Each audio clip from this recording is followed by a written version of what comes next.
Si sister naman po ay mayroon po siyang cancer sa intestine. Ngayon po ay sinabi po niya maginhawa na po siya at gumaling po siya. Ano po ang sakit niyo? Cancer po. Cancer sa Sa intestine. intestine. Dalawang kamay. So you are dead forever. Dead, I rebuke you. Go! I rebuke you. God hate cancer. Die! Tayo mo siya.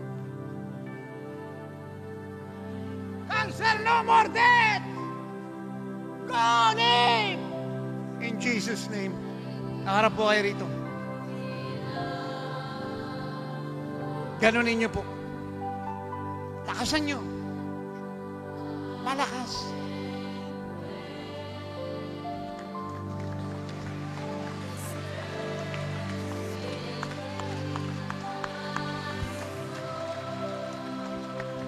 Thank you. Thank you, Lord. Thank you, Jesus. Thank you, Jesus. No pain.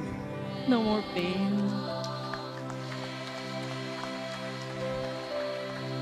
He is a healer by name and by nature.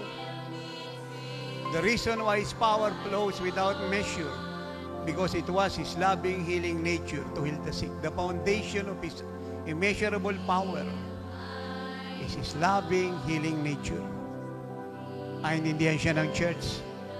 So you can be effective in healing the sick. Sino po pumatay ng cancer niyo sa matris? Si Jesus. Ha, si Jesus. Si Jesus. God bless you. Ay,